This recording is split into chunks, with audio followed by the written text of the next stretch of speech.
बहुत साइंस पढ़ ली, चलो थोड़ी एनीमे देख लेता हूँ। まず海水を煮詰めるとにがりっつうのが湧いて出るぞ。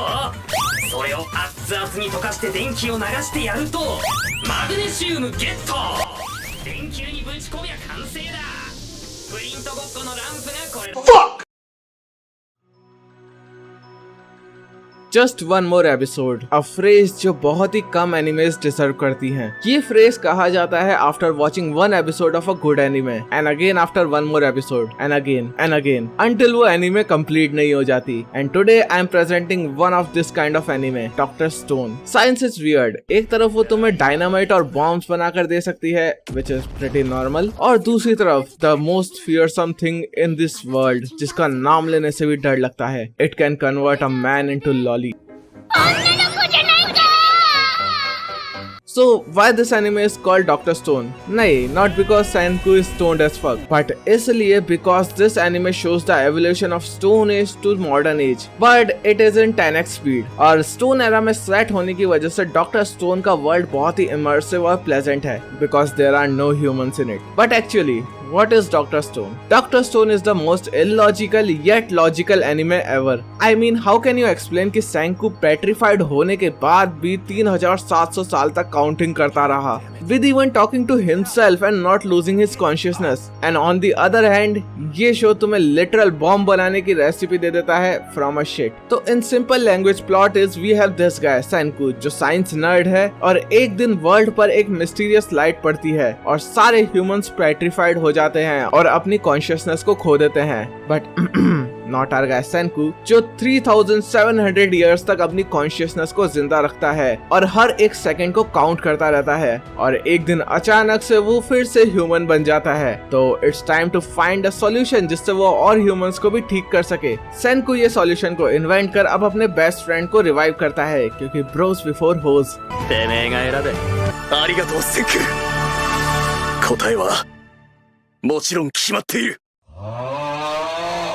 और एक दिन प्रॉब्लम में फंसते उन्हें वर्ल्ड का स्ट्रॉन्गेस्ट हाई स्कूल स्टूडेंट सुकासा को रिवाइव करना पड़ता है, जो एक पंच में लायन को मार देता है। और एज यू गेस, सुकासा है करप्टेड और ओल्ड जनरेशन को मार नई जनरेशन को ही रिवाइव करना चाहता है। तो अब सुकासा को रोकने के लिए Senku was like let's make guns. And after watching this I was confirmed कि सेंकू अमेरिका से ही है। Making guns, getting stoned, divorcing just 2 seconds after marriage, this is peak American moment right there। और मैं मजाक नहीं कर रहा हूँ, इस एनिमे में लिटरली गन पाउडर और डायनामाइट बनाने का रियल फॉर्मूला दिया गया है।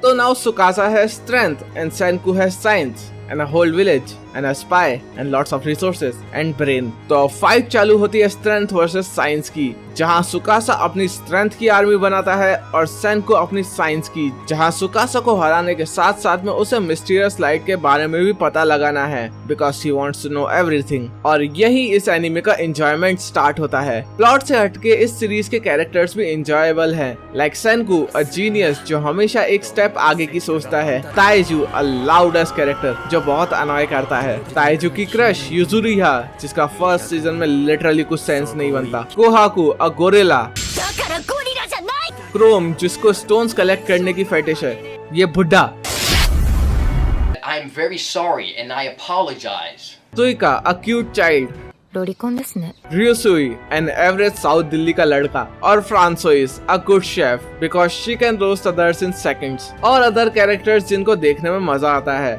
You know, इस एनिमे में मुझे प्लॉट्स में कम और इन्वेंशंस देखने में ज्यादा मजा आया। लाइक हमें कितनी चीजें ऐसे ही मिल गई बस, और हमें उसकी वैल्यू नहीं पता, बट डॉक्टर स्टोन तुम्हें उन चीजों की वैल्यू करना सिखाता है। स्कूल्स हमें इलेक्ट्रिसिटी के बारे में पढ़ा कर थक गए, बट हमें कभी भी उसमें इंटरेस्ट नहीं आया। और दूसरी तरफ डॉक्टर स्टोन में लाइट की वो एक स्पार्क देखकर ही एक अलग सी फीलिंग आती है। Making crazy inventions from literally rocks, ये इन्वेंशंस देख दिखता है कि how crazy it is to invent something. Season 1 plot को सेटअप करने में निकलता है, इसलिए वो धीरे धीरे ग्रो होता है, which is enjoyable in its own way. एक के बाद एक इन्वेंशंस देखना, जिनमें से कोई इन्वेंशंस लिटरली इंपॉर्टेंट है और कोई बस लोगों को ऑर्गेजम दे रहा है।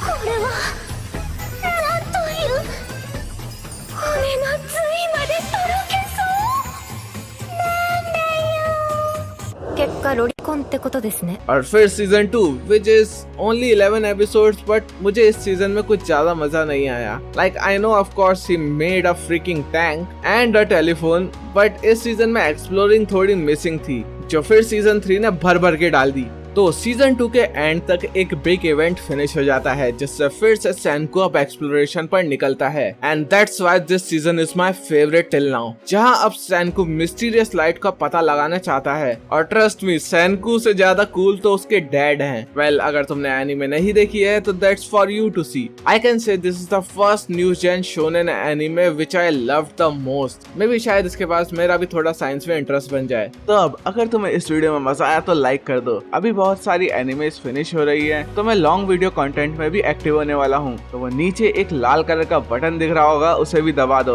जिससे तुम्हें और भी डिफरेंट एनिमे के बारे में पता लगता रहे. हाँ वो वाली भी. मैं मिलता हूँ अगली वीडियो में किसी और एनिमे के बारे में रेंट करते हुए. Till then bye.